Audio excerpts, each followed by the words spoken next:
다 같이 사도신경 신앙 고백함으로 기도에 시작합니다.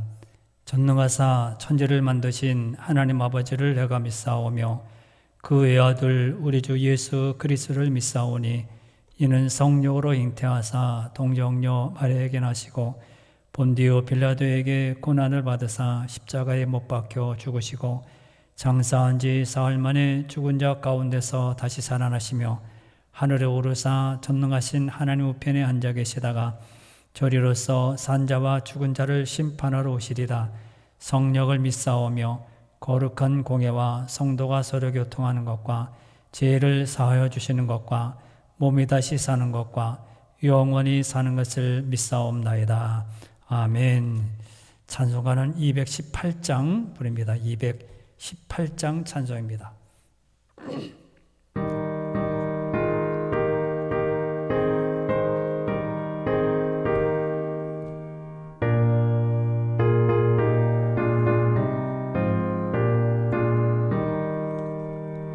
내 마음과 정성을 다하여서 주 너의 하나님을 사랑하라.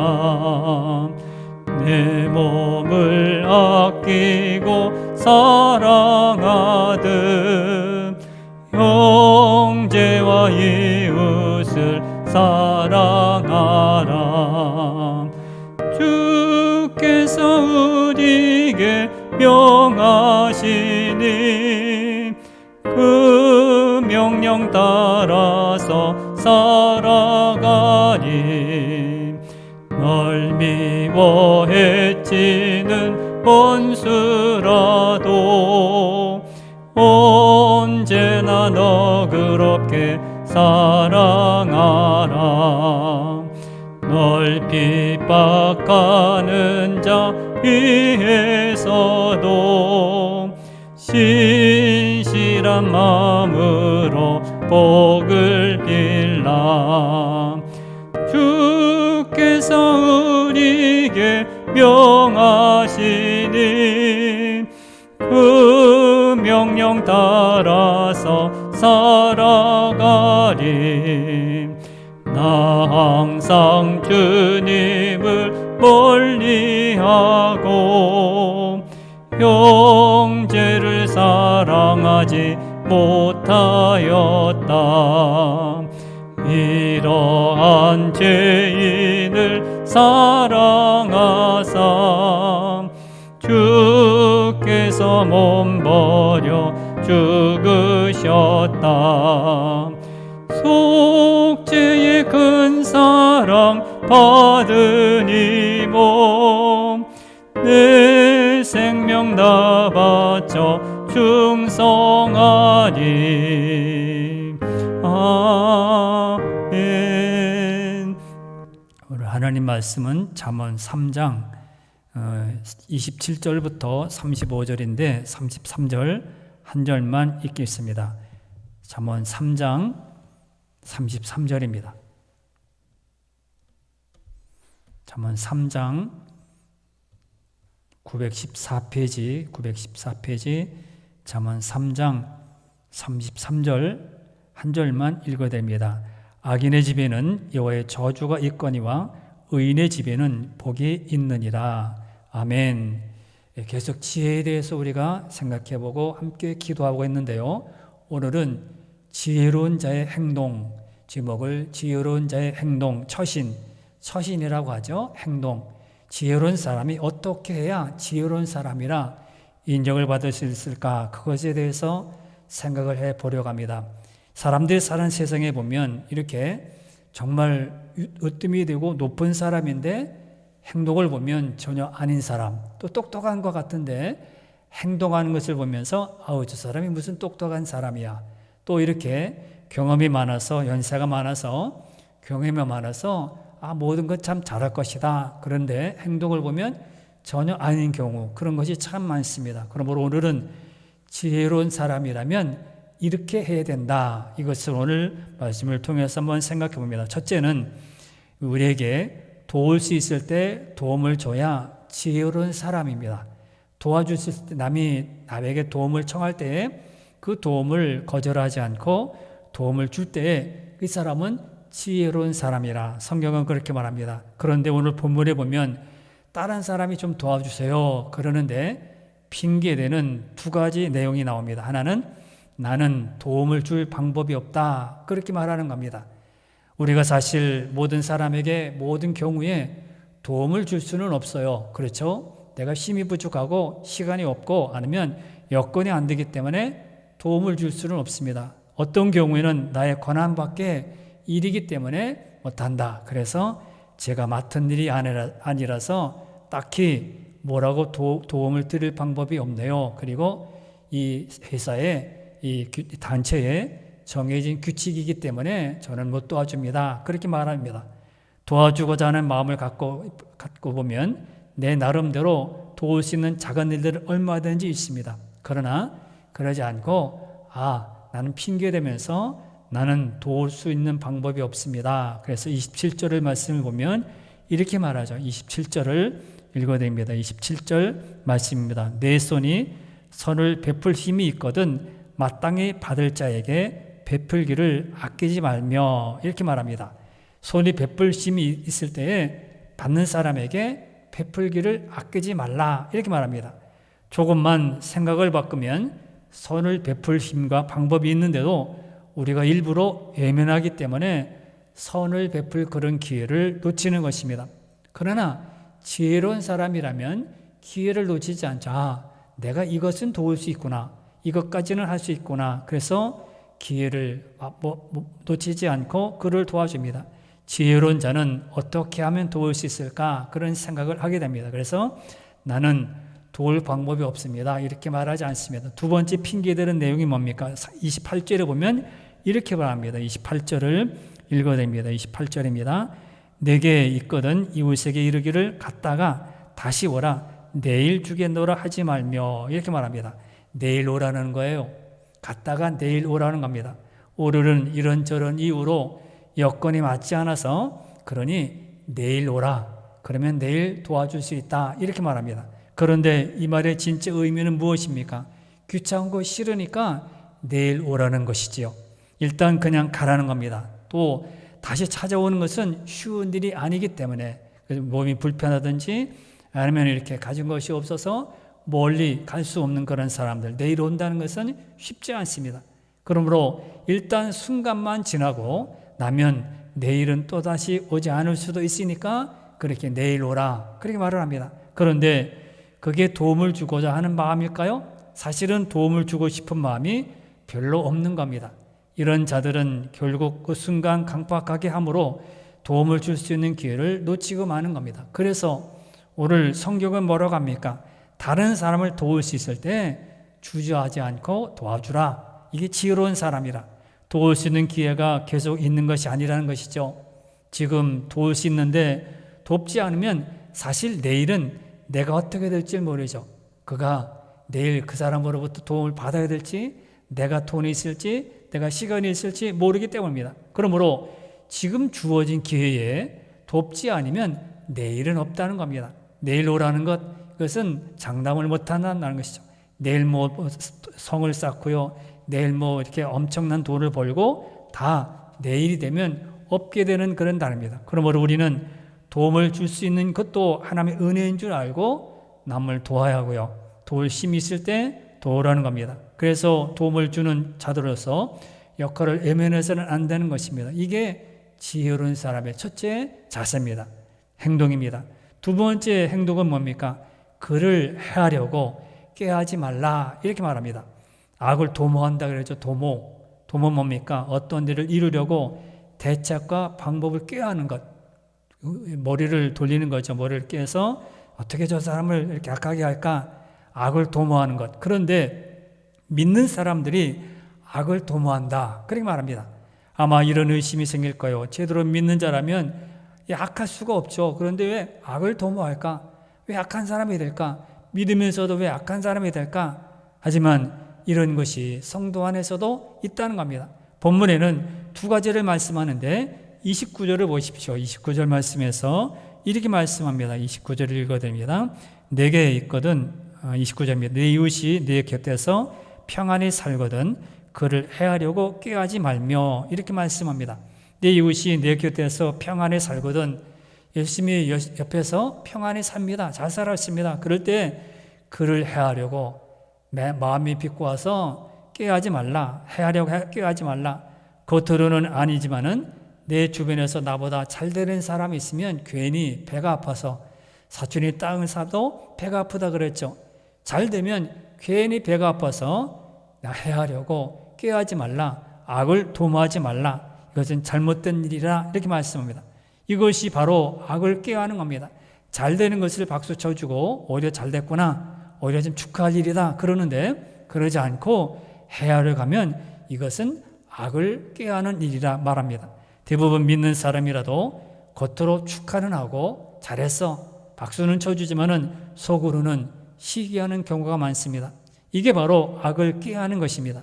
본문이 말씀하는 지혜는 다른 사람이 잘되면 진심으로 축하해 주는 것이다. 이것이 지혜로운 사람들의 행동이란 겁니다. 또 하나는 뭐죠? 이렇게 해하려고 악을 이렇게 꾀하는 것의 두 번째는 뭐냐? 30절에 나타나 있습니다. 30절을 읽어드리면 30절이 이렇게 말합니다. 사람이 내게 악을 행하지 아니하였거든 까닭 없이 더불어 다투지 말며 이렇게 말합니다. 다투지 말라는 겁니다. 사람이 악을 행하지 않았으면 다른 사람이 험담이라든지 나에게 무슨 악을 저지르고 나쁜 것을 행하지 않았으면 다투지 말라는 겁니다. 그런데 사실 요즘 사람들은 까닭 없이 이유도 없어요. 왜 그런지 모릅니다. 다투는 사람들이 있습니다. 왜 다퉜어? 그러면 조그만 일입니다. 넘어가도 될 일입니다. 다른 사람의 말을 듣기보다 자신의 말을 더 하려는 그런 사람들이 많습니다. 뭔가 이야기를 하려고 한마디 꺼내면 10마디, 100마디를 합니다. 성도도 예외도 아닙니다. 다른 사람이 뭔가 한마디를 하면 역시 가만히 듣는 것이 아니라 바로 말을 잘라서 내가 하고 싶은 말을 10마디, 100마디를 해버리는 경우가 있습니다. 이렇게 우리는 성도라고 하면서 다른 사람에게 부드럽기보다는 다른 사람을 지적하며 싸우기를 좋아하는 것, 이것이 악을 도모하고 악을 꾀하는 것입니다. 이게 바로 악한 것이라 말합니다. 따라서 우리는 우리 자신을 잘 다스리지 않으면 우리 속에서 나오는 악으로 말미암아 우리는 질식하고 맙니다. 악한 마음이 누르지 않고 성령으로 은혜로 누르지 않으면 악은 자연스럽게 자라고요. 교만한 마음은 누르지 않으면 자연스럽게 자라갑니다. 아, 나는 잘하지? 나는 이렇게 뭐를 해도 잘해. 이렇게 교만한 마음이 스스로 올라온다는 겁니다. 지혜로운 자는 우리 속에서 나오는 악을 그대로 다 나타나지 않습니다. 지혜로운 사람은 악을 눌러서 이 말을 하면 안 되지 조절하고 살아갑니다. 그러나 나약한 모습이 우리에게 보일 때가 많습니다. 악을 끊어버리지 못하고 악을 누르지 못하고 그대로 그렇게 내뱉는 그런 사람도 많습니다. 자기 자신에게서 나오는 악을 제어하는 그런 지혜를 가질 때 비로소 하나님의 풍성한 은혜가 임하는 것입니다. 악을 그대로 내버리고 악을 내지르고 또 악한 마음을 갖게 되면 하나님의 은혜가 임하지 않습니다. 그러므로 우리는 하나님의 은혜가 나에게만 흐르지 않고 다른 사람에게까지 흐르기 위해서 악을 눌러야 되고요. 하나님의 성령의 은혜로 날마다 살아가야 합니다. 그래서 그를 해하려고 옆에 사람이 평안히 살면 우리는 박수 쳐주고 오히려 축하해 주라는 겁니다. 악을 꾀해서 그를 넘어지게 하고 다투고 싸우지 말라는 것입니다. 이것이 지혜로운 사람이라. 그러므로 자기 스스로를 조절할 수 줄 아는 사람이 지혜로운 사람입니다. 그냥 악하다고 함부로 말을 하고 내가 기쁘고 나쁘다고 해서 불러다가 그렇게 함부로 말을 하는 것은 자기를 조절하지 못하는 사람입니다. 지혜롭지 못한 사람이라는 겁니다. 세 번째는 뭡니까? 포악한 자를 부러워하지 말라. 그렇게 말합니다. 31절 말씀에서 그렇게 말씀합니다. 31절을 읽어봅니다. 포악한 자를 부러워하지 말며 그의 어떤 행위도 따르지 말라. 이렇게 말합니다. 솔로몬은 그렇게 말합니다. 포악한 사악고 악도 가다는 것. 포악한 사람을 부러워하는 것. 이게 말이 됩니까? 뭘 부러워해서 그런 사람을 부러워하겠어요? 당연히 성도라면 포악한 자를 부러워해서는 안 됩니다. 그런데 여러분 은근히 이런 모습이 성도에게서 보인다는 것이 문제입니다. 우리는 세상에서 잘되는 사람들 보면 부러워합니다. 어떻게 해서 잘 됐지? 어떻게 해서 부자가 됐지? 어떻게 해서 저렇게 높은 자리에 앉았을까? 부러워합니다. 그리고 그런 사람처럼 되고 싶어서 어떻게 하면 될까? 한번 가보기도 하고요. 한번 이렇게 들어보기도 하고 따라 해보기도 합니다. 심지어는 그런 사람이 되기 위해 그 사람의 행동을 따라 하기도 합니다.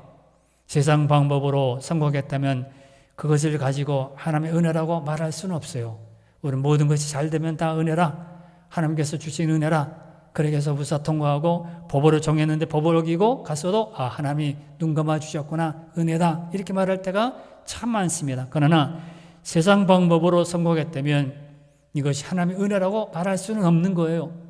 우리가 손해보고 우리가 뒤처지고 우리가 무시당할 날지라도 하나님의 방법으로 말씀의 방법으로 따라가는 것이 하나님의 은혜입니다. 이렇게 성도들은 성공 앞에서도 다 무너지고 맙니다. 성공이라면 잘 되는 것이라면 대박 터진다고 하면 다 거기에서 다 무너집니다. 포악한 자들이 성공한 방법을 그대로 따라가고 또 이런 사람들을 부러워하고 이런 사람과 함께하는 것, 이것이 다 하나님께서 원하시는 방법이 아니라는 겁니다. 세상 불법의 방법으로 성공하는 것은 지혜가 아닙니다. 그런 세상입니다. 요즘엔 그런 세상으로 많은 사람이 어떻게 하든지 높아지고 어떻게 하든지 많이 가지고 있으면 그 사람이 이 지혜로운 사람이라 그렇게 말하지만은 성경은 그렇게 말하지 않습니다. 세상 방법으로 성공하는 것은 지혜가 아니라고 말합니다.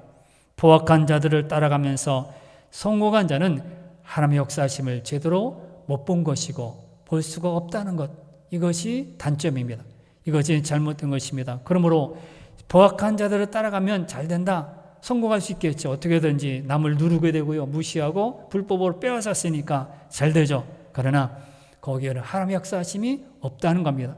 그리고 아무리 성공했다 하더라도 나중에 다 없어지고 맙니다. 빈손입니다.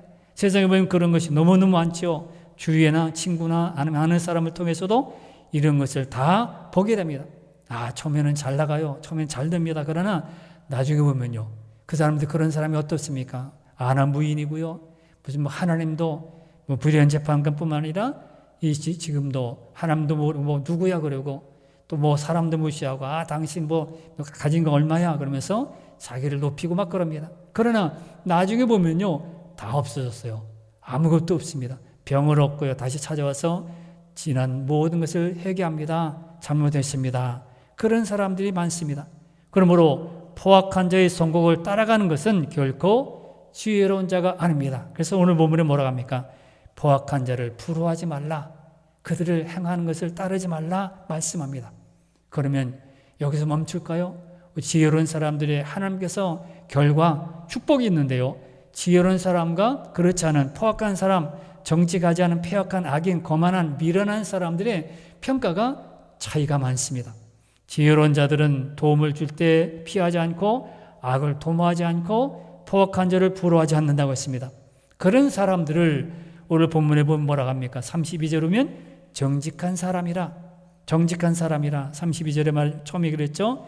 이 사람들은 뒤에 정직한 자라 그렇게 말을 하고 의인이라 33절 보면은 이렇게 말합니다. 악인은 집에서 멸망하지만은 의인이라고 말을 하고 34절 말씀 보면 겸손한 자라, 이렇게 지혜로운 마음을 갖고 살아가는 사람들을 정직하다, 의인이다, 겸손하다, 그리고 35절에 보면 지혜롭다 이렇게 말합니다. 지혜로운 사람이라 말합니다. 그러나 반대되는 사람도 있습니다. 반대되는 사람 뭡니까? 32절에 보면 패역한 자라, 이들은 패역한 자라고 말합니다. 그리고 33절 보면 악인이다. 이렇게 도움을 주지 못하고 악을 도모하고 포악한 사람들은 악인이다. 그리고 34절 보면 거만한 자다. 그리고 35절 보면 미련한 자라고 말합니다.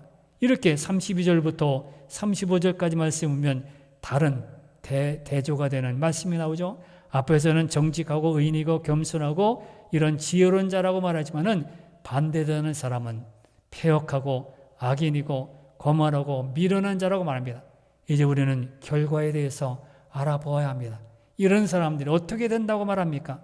오늘 성경은 먼저 정직한 자에게는 하나님께서 교통하신다고 말합니다. 32절을 읽어드리겠습니다. 32절 말씀입니다. 32절을 읽어드립니다. 대저 패역한 자는 여호와께서 미워하시나 정직한 자에게는 그의 교통하심이 있으며 이렇게 말합니다. 하나님과 교통이 된다는 거예요. 교제, 하나님과 통하는 교통이 된다고 합니다. 하나님은 지혜로운 자와 교통하신다는 거예요. 모든 것이 다 있어 진리로 처리가 된다고 합니다. 하나님은 지혜로운 자와 이렇게 교통하시고 축복하십니다. 하나님께 교통하는 것보다 더 큰 축복이 어디 있겠어요? 누가 통한다고 하면 무슨 청와대에 누가 한다고 하면 그 줄로 해서 다 통한다고 하죠. 하나님과 통할 때 얼마나 큰 복입니까? 주님께 기도하고 주님께 맡기고 주께 의지하고 나갈 때 하나님께서 우리의 길을 이끌어 주시고 세워주십니다. 이보다 큰 축복이 어디 있겠어요? 주님과 교통하고 주님과 교제를 나누고 주님께서 말씀하신 것을 내가 따르고 이런 자가 큰 복을 받은 사람입니다. 그리고 또 33절 말씀 보면 어떠한 복을 주십니까? 의인에게 복을 주시는데 33절에 보면 악인은 앞에서 나오는 것을 치고 뒤에 의인의 집에는 복이 있느니라 이렇게 말합니다. 의인의 집에는 복이 있다고 말합니다. 우리는 복을 물질과 건강, 눈에 보이는 그런 것을 말하지만은 성경은요 그렇게 말하지 않습니다. 그것도 물론 맞아요. 두 번째 계속 따라옵니다. 건강하고요, 또 모든 일이 잘 되고요, 또 우리가 부자가 되고 돈도 많이 들어오고. 그러나 성경에서 말씀하신 것은 영적인 것들을 말씀합니다. 하나님과 관계된 모든 복들을 말씀합니다. 물질도 하나님과 연관이 되어 있지만은 우리가 하나님과 연관되어서 하나님께 믿음으로 기도하고 하나님 말씀을 따르게 되고요. 그리고 주님께서 나에게 은혜를 베푸셔서 이끌어 가신 이런 복들을 말씀합니다. 의인의 집에는 복이 있을 것이다. 어렵고 힘든 과정을 살아가지만 그러나 거기 기쁨도 주시고요, 감사도 주시고요, 즐거움도 주시고요, 하나님께서 항상 웃는 그런 것들을, 영적인 복들을 주신 것을 말씀합니다. 약한 자는 재물을 얻는 것이 복이 아닙니다. 악한 자가 재물이 많다, 복이 아닙니다. 그 재물과 함께 망하기 때문입니다. 의인이 가난한 것들도 역시 저주가 아닙니다. 의인이 이렇게 가난하게 되어서 욥처럼 가난하게 되어서 환난을 당합니다. 저주가 아닙니다. 오히려 가난으로 하나님 앞에 서기 때문에 은혜가 되는 것이고 주님과 이제 복으로 영적인 것들로 연결이 되기 때문에 결국은 복입니다. 여호와께서 또 34절 말씀 보면은 또 겸손한 자에게 하나님께서 어떠한 복을 주시는지 그렇게 말씀합니다. 34절 보면 끝에 앞에 말고 앞에는 반대되는 사람이고 34절 끝에 보면 겸손한 자에게 은혜를 베푸시나니 이렇게 말합니다. 겸손한 자에게 은혜를 베푸신다고 말합니다. 은혜, 우리에게 모든 것 잘 되는 것, 하나님께서 이게 형통의 복을 주시는 것, 하나님께서는 자신을 낮추는 사람에게 은혜를 주시고 은혜 안에 살도록 만드십니다. 은혜라는 것이 뭡니까? 우리 뜻이 아닙니다. 하나님의 목표 안에 공의적인 것으로 주께서 베푸시는 그런 사랑과 축복을 말씀합니다. 그러므로 모든 것이 다 은혜예요. 우리가 어려워도 힘들어도 이렇게 살기에 어려워도 주님께서 은혜로 우리가 살아가는 것을 봅니다. 이런 겸손한 자에게 하나님은 우리에게 은혜를 주십니다. 그러나 교만한 자는 이렇게 은혜를 주시지 않습니다. 지혜로운 자는 영광을 기업으로 받는다고 합니다. 35절 말씀에서 또 어떻게 합니까? 35절에 보면 이렇게 말합니다. 지혜로운 자는 영광을 기업으로 받거니와 그렇게 말합니다. 영광을 기업으로 받는다고 말합니다. 영광을 기업으로, 우리는 지혜로운 자가 영광을 기업으로 받는다는 것에 우리가 항상 주목을 해야 합니다. 순간순간은 힘들고 어려울 수 있어요. 때로는 견디기 힘든 고난이 찾아옵니다. 나에게 건강에 이상이 오고 통장에 잔고가 없어지게 되고 가는 곳마다 막히고요, 병원에 입원하고요, 중환자실에 입원하고 어려울 수 있습니다. 견디기 힘들어요. 믿는다고 하면 잘 되게 해야 되는데 왜 다른 사람에게 저 믿는데 왜 저래? 그런 소리를 왜 듣게 하십니까? 그러나 그 결과는 영광이 기업으로 주어지는 겁니다. 영광스러운 하늘의 영광이 이 세상에서 고난을 당하고 잠시 고난을 당하지만은 하늘 아래의 영광은 비교가 안 된다고 사도 바울은 말했습니다.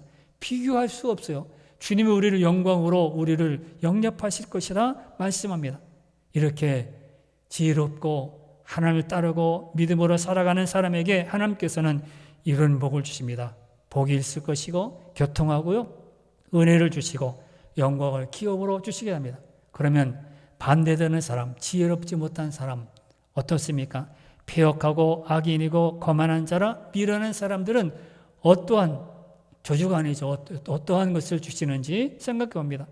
32절에 보면 뭐라고 합니까? 32절에 이렇게 말합니다. 대저 패역한 자는 여호와께서 미워하시나 이렇게 말합니다. 패역한 자는 여호와께서 미워하신다고 합니다. 정직한 자에게는 교통하심이 있지만은 패역한 자는 하나님 미워한대요. 우리가 미움을 받는 것 얼마나 속상합니까? 살아가면서 미움당하는 것, 이렇게 개밥의 도토리처럼 계속 이렇게 따로 떨어져 놓고 왕따시키고요, 무시당하고.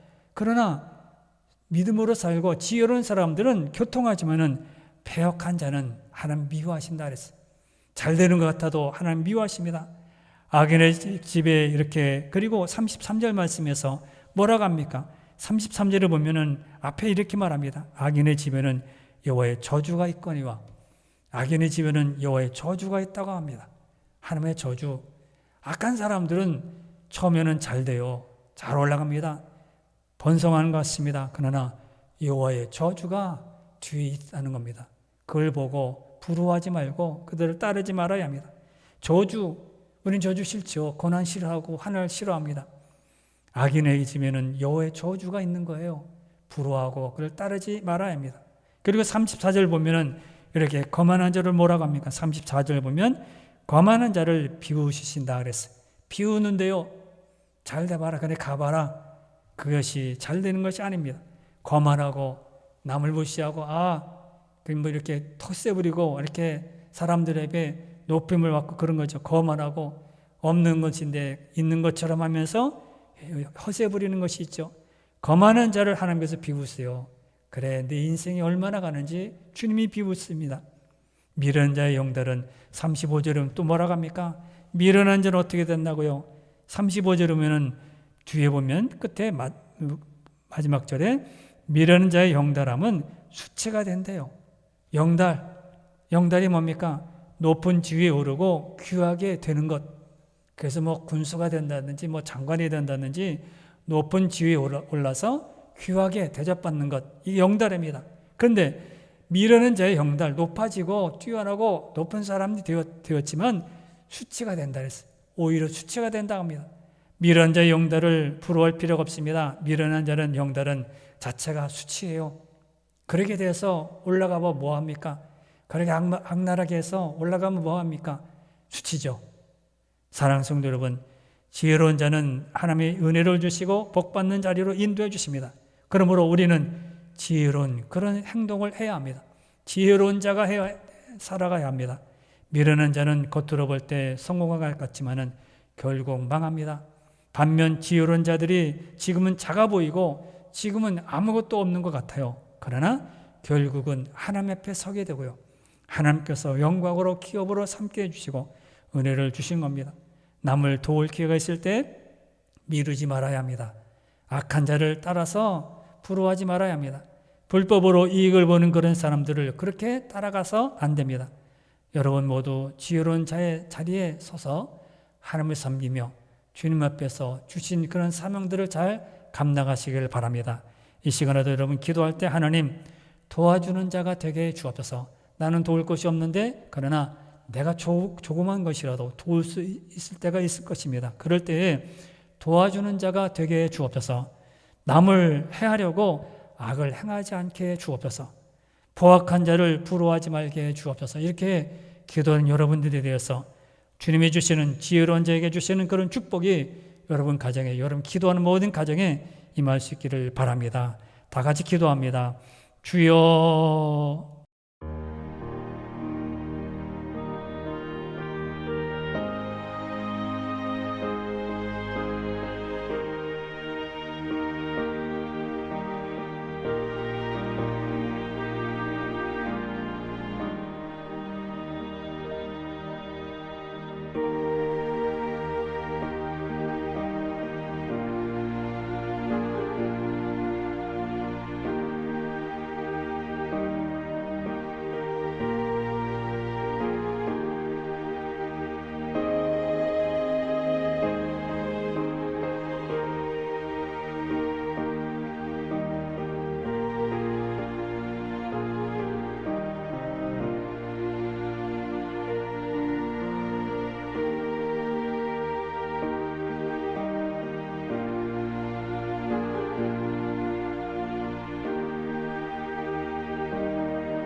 아멘.